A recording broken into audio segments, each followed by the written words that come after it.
John, you can't hear it probably, but there's a guy outside my window here singing popular 90s boy band songs. I cannot hear this. No, can we go and listen to him? Oh, no, you can't hear him. He's singing, "Tell me why ain't nothing but a heartbreak." I feel... But he's been doing it all afternoon. He's been doing it for days, in fact. But just that one song, just Backstreet Boys. He's changing songs, to be fair to him. This is Sheer Isolation. It's presented by Kieran Moore in Trowbridge and John Ponting in Cricklade. Hello, everybody. Thank you for joining us. This is Sheer Isolation. I am John in my usual spot in Cricklade, and my friend Kieran Moore is psyching himself up. He is in Trowbridge, but with an unfamiliar backdrop. I am in Trowbridge Town Hall's cinema room. Cinema room, John. Can you see that? So what's your usual capacity if you're going to have a sellout cinema booking?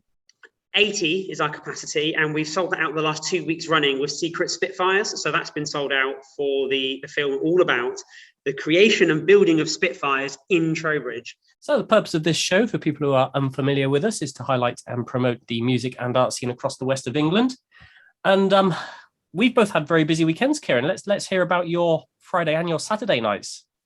So my Friday night, we had John Gom in Trowbridge, the first gig at Emmanuel's Yards, and it was an unmitigated success. It was absolutely fantastic. The staff were great. The venue was great. John loved it. The support band was Lost Trades. They were great. They loved it. And then Saturday night, did it all again, but in Swindon with Salem at the Victoria. We had 117 in, I think. Again, everybody got paid. I made a little bit of profit on that, so I was very happy. Just an all-round wonderful weekend. Music is definitely back. People are definitely back, and it's wonderful. Cool. So for me on Sunday night, you'll remember our guest a few weeks ago, Alan Pettifer, who was talking about starting the Crudwell Music Group, and I did say he was taken ill. What actually happened is that he had a heart attack mid-performance. Oh God! So he couldn't attend. No, he is recovering, but myself and Alison Husworth, previous guest, and a couple of others, we filled in. The show went on. Had a capacity of about 40. It was a very civilized affair, so pretty much like a folk club. So guitarists and singers, but the crowd were completely silent all the way through. Lovely. And the venue is lovely. So it's the Pettifer's Hotel in Crudwell, which is between Malmesbury and Cirencester. They've really kitted the place out. Considering last time I went there, which was a few years ago, it is absolutely lovely in there. And they've got dedicated venue room as well, so they want to get more music going, which is always nice to hear. That is wonderful. I'm delighted, and I'm best wishes for Alan to get himself better. So anyway, we're going to be talking a lot about the pump rooms in Trowbridge in the show, aren't we? And that's true of our guest as well, who is Rosie Upton. Yes, who we'll talk about in the following link, but she'll be telling us some of her memories of the pump room in Trowbridge. But it's probably time we went on to a track. I've chosen a band called Fly Yeti Fly, and it's a track of theirs called Heads Above Water. The reason I've chosen this band is because they approached me a few weeks back and said, "Oh, we would like to host our Christmas album launch gig in December. Could we use the pump?" And I said, "Be delighted to host you. That'd be amazing." They've sold, they've sold out. They've sold 65 tickets. The capacity is 70, but they've got a few guest lists. 65 tickets sold. It's not until December. We probably, looking at these figures, probably could have done if only twice the size, 120. But they've said no. We want to play the pump specifically. We want to sort of look after the pub. They've been having a hard time. Let's get a full house in. Let's have an amazing experience. Fly Yeti Fly. They're a local sort of folk band. I say local. They live on a narrowboat, and they can be local to many places, but quite big within the narrowboat community. So this is a song called Heads Above Water. Incidentally, perhaps something to do with canals. Who knows? The world that's outside, I know that it's crumbling down. They all lied. They hijacked the hearts and the minds of the time. Now we're falling in line just to keep our heads above water. Come out of the rain. You carry the weight of a runaway train in a world that refuses to put on the brakes. before it's too late. Gotta keep our heads above water. Take my hand and follow me down to a faraway land where we can escape to a place we can go where nobody knows. Gotta keep our heads above water.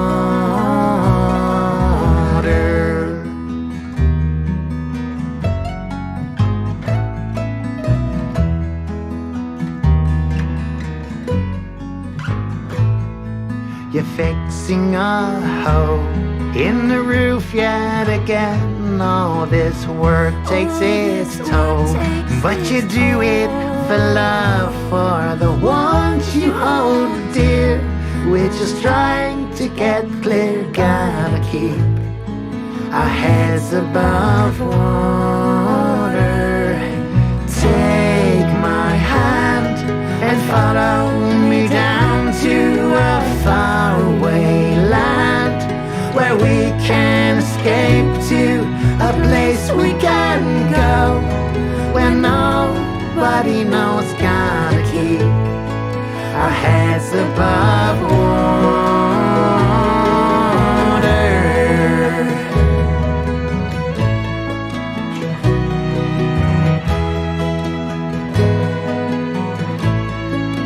Follow me down.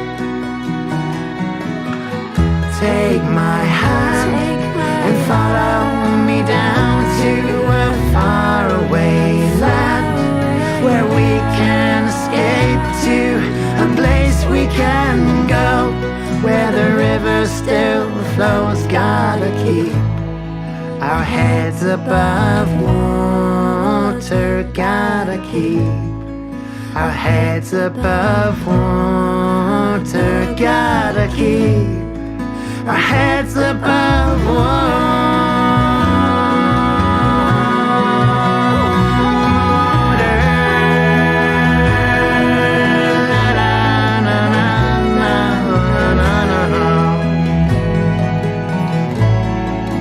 Follow me down.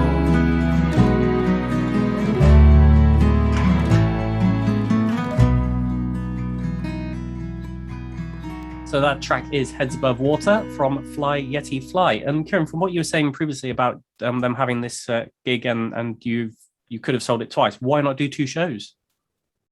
You know what? I might put that to them and see what they think. If they want to do two shows, that is a very distinct possibility. So they've sold out on a Friday night, so I'm sure they can do very well on a Saturday.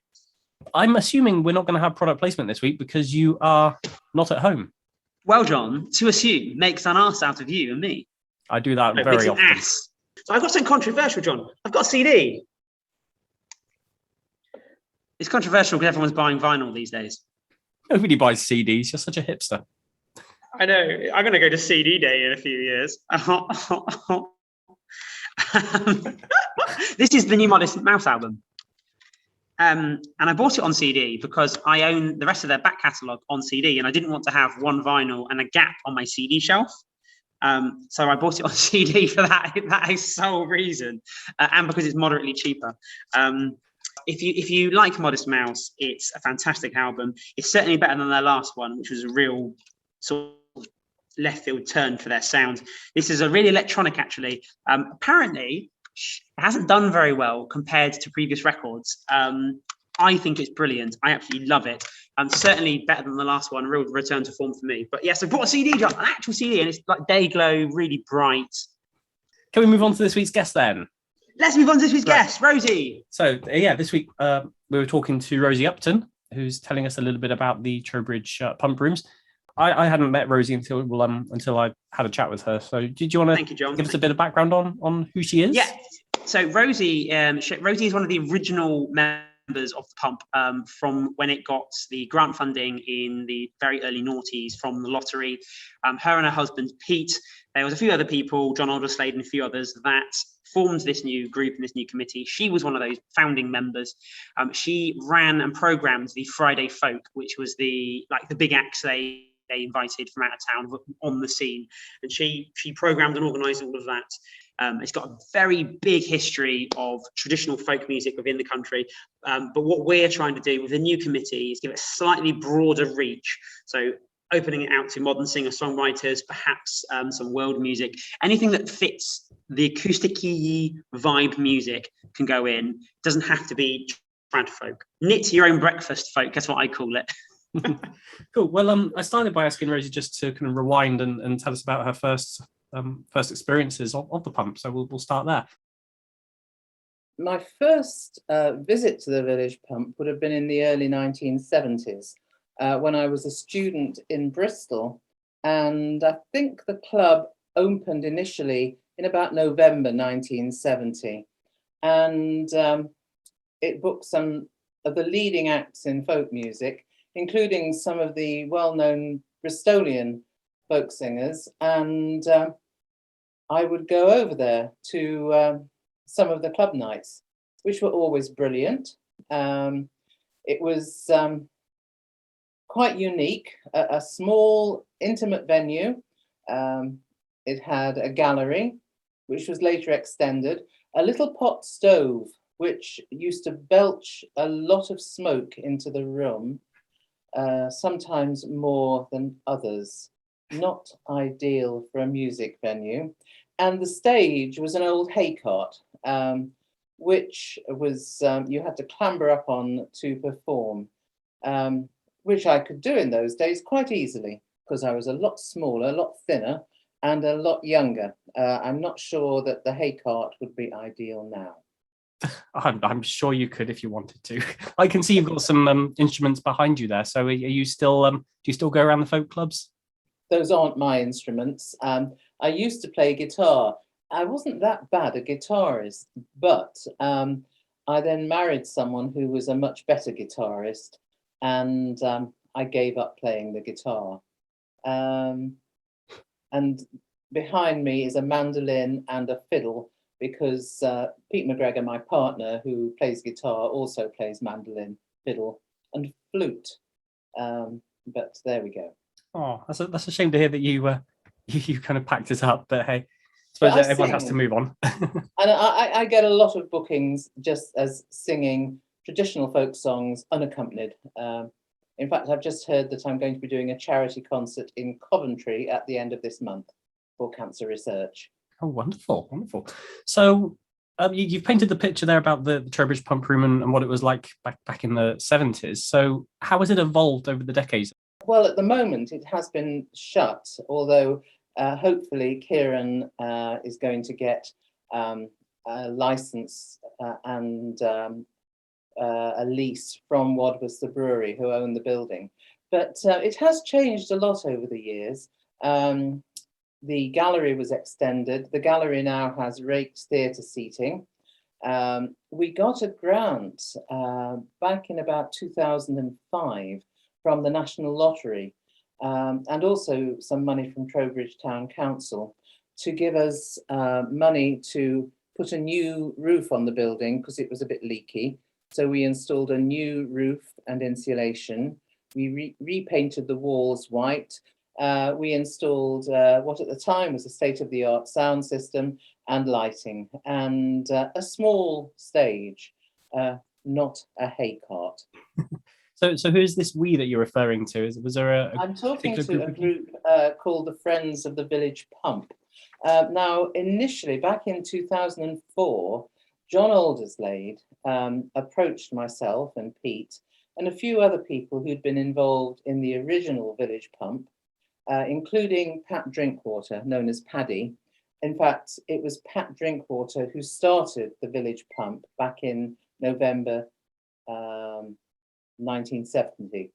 And And we got together and we set up a committee, the Friends of the Village Pump, and we obtained a 10-year lease from Wadworth's Brewery for the building on the assumption that we would carry out various repairs to the building, which, as I said, we got grant aid to do. And we started booking guests on a Friday night for folk music. Top well-known national and international guests, as well as local performers. Because when we set up the Village Pump in 2005, once we got the lease with Wadworth's, we felt it was important to encourage all sorts of music, not just folk music. So various local bands and musicians and groups used to hire the Village Pump for events on other nights other than our Friday folk night. For people who aren't familiar with Trowbridge, I've got the impression now that it's this lovely old building that's been, I wouldn't call it rack and ruin, I guess, but it's kind of fallen down a bit and it's been propped back up a bit. So it sounds like we're about to go through another cycle of renovation. And I know Kieran's been speaking about this quite a lot. He is quite excited about Yes. the potential of the pump room. I guess you're kind of watching this. Are you involved with Kieran on this? Probably not so much to do with the building, but I would like in the new year, hopefully, fingers crossed, that COVID will go away, or at least some semblance of normal life will return. And I would like to sort of get involved in continuing the Friday folk, which we were doing fortnightly until just before COVID overtook things, and we no longer had the lease with Wadworth's, which I know Kieran is working to renegotiate. So I would hope to continue in 2022 with some folk events there. And I've already been approached by a number of performers, and I've also approached some of my favourite performers, such as Rob Johnson, a left-wing songwriter and singer from Brighton, Sally Ironmonger from the southeast of England, and Pete Morton, a singer-songwriter who is now based in London but comes from Leicester originally. And they're all very keen to be booked to perform there, but also to have open mic nights as well. So I think it's going to be an exciting prospect. And I know that Sheer Music and Kieran and yourself are going to be doing some amazing things there, and getting younger people involved, because quite frankly, I'm getting quite old now. And I think it's important that young people re-establish the Pump as a really dynamic music venue. And I think Trowbridge needs that. Well, I think the whole of the Southwest needs that. Well, indeed, yeah. I think what we're seeing is now that now that we've finished with our lockdowns and people are starting to get back out and about, I've seen a few folk clubs which had wound up have started again, like Minchin Hampton Folk Club and one in Swindon as well. So this seems like an ideal time to kind of get the cogs in motion again. And also Kieran's said quite a lot. I know he's a big advocate for Trowbridge music, but he is saying that there's a real resurgence in live music and a really appreciative crowd in Trowbridge as well. So are you seeing that? Would you agree? I am in certain circumstances, and I've been to quite a few clubs that have reopened, but I think there is still a reticence amongst some people within the community now that we've got another surge in COVID cases. And I would say for all the clubs that have reopened, and there are quite a few, probably another 2 clubs have not reopened as yet. So I still go to a lot of Zoom sessions every week to clubs that haven't as yet reopened. Gonna go back again to the pump rooms and maybe go back to like the 70s and 80s. Were there any particular nights that really have stuck in your brain, in your head, as being like an excellent performance, excellent night? Well, going back to the very early nights, Keith Christmas, who was a very popular act back then, and local bands like the Pigsty Hill Light Orchestra, based in Bristol, were really good, as were at festivals, the Tanner Hill Weavers. I think it was the 3rd ever festival we held in the garden of the village pump back in about I can't remember the year. Anyway, I think it was the third Village Pump Festival. We were still meeting in the garden of the Village Pump, and we had the Tanner Hill Weavers, and they were really fantastic. Very drunk though. But then in those days, people did drink a lot more than they do today. But I think the performance that really stands out was the night that Stefan Grappelli came to the pump. And that was a really amazing night. But then there have been other nights, you know, we've had people like Maddie Pryor from Steel Ice Band. More recently, we've had Show of Hands. All these events I'm mentioning, they were packed out, and standing room only, had to turn people away. So there have been some phenomenal nights there, but Stefan Grappelli is probably the most memorable that I can think of. And I do want to mention John Alderslade, because it was John Alderslade who, with Paddy Drinkwater and Alan Bryers, who, as part of a group they had called Stone Gallows, really initially established the Village Pump as a great music venue. And John, of course, now lives in Wales. But I think if it hadn't have been for John Alderslade in 2004, suggesting to myself and Pete, hey, why don't we get together and reopen the Village Pump? And why don't we approach Wadworth's, the brewery, and see if they'll accept us again?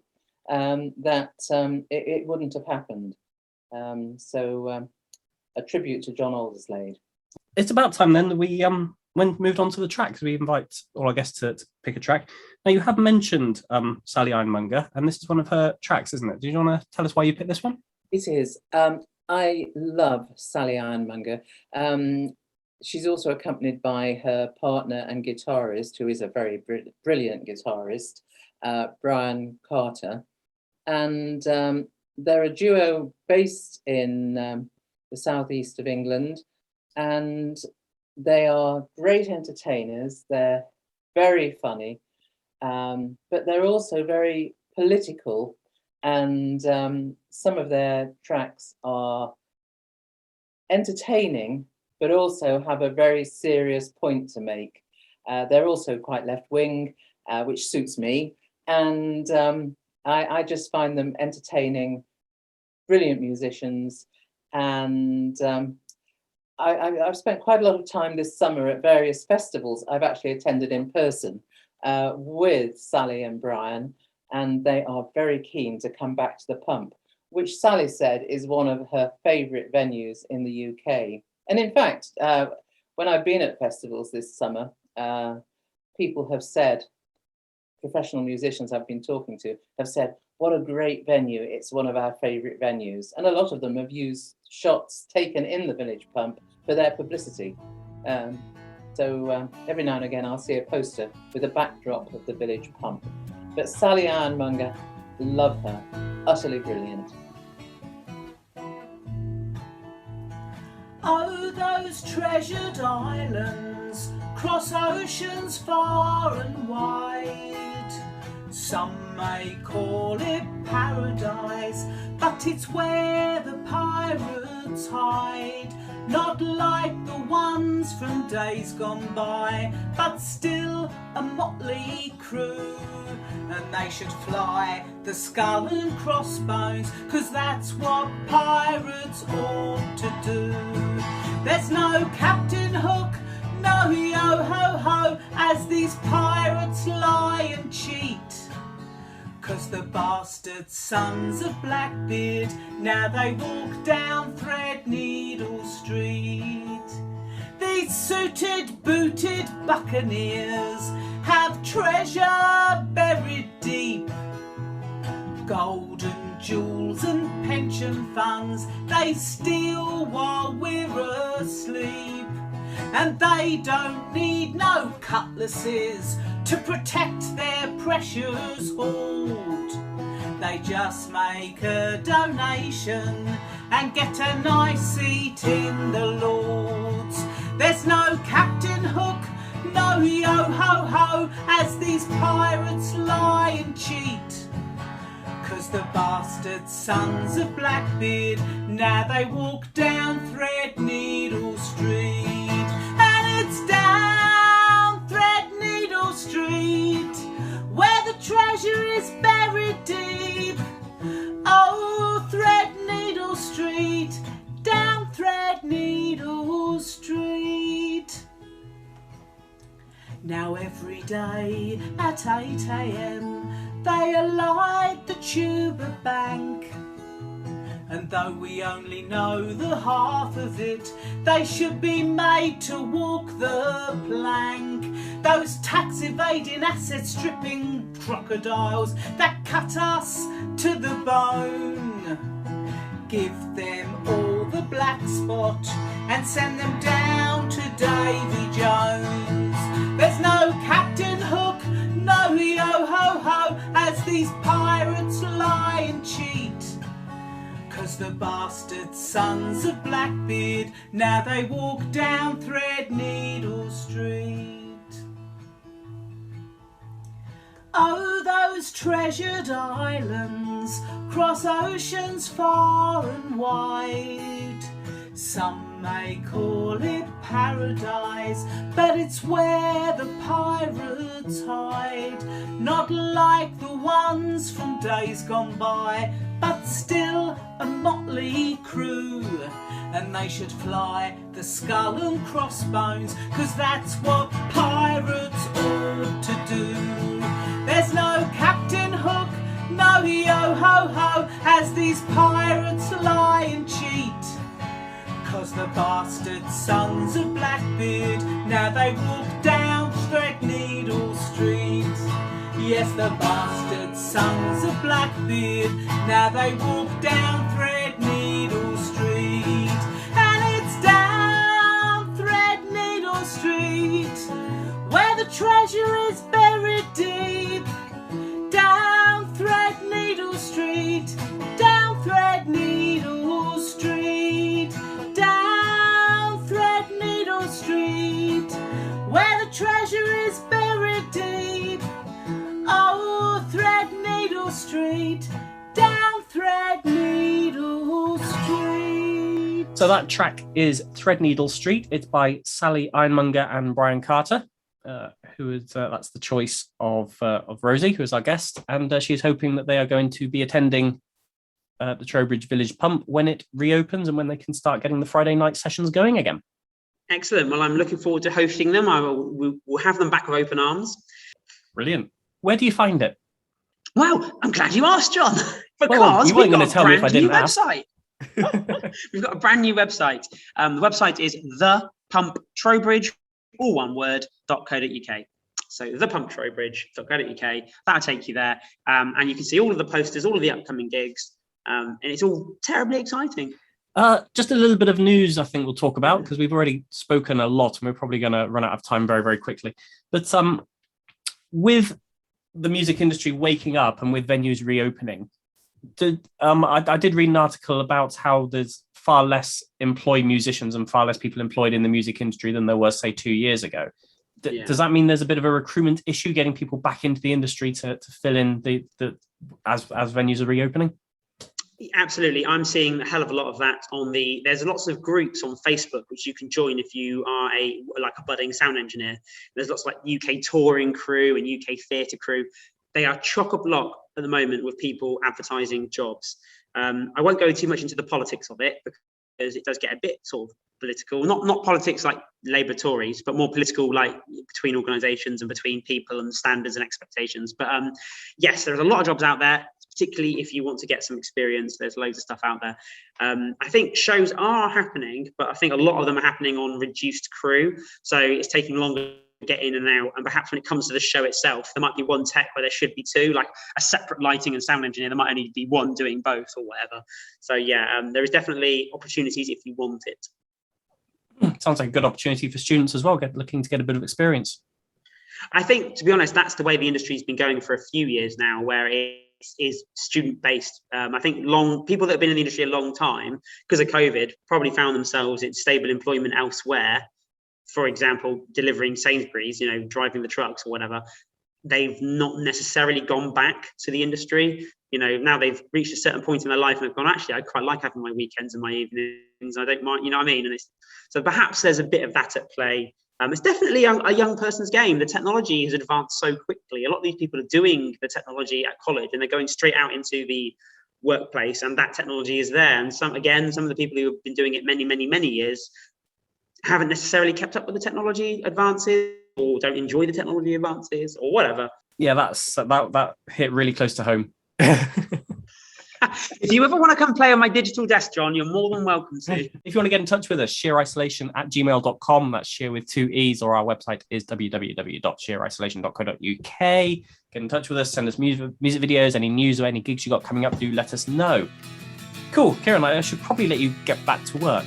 And we will be back same time, same place next week. Thank you for listening. Goodbye. Ciao.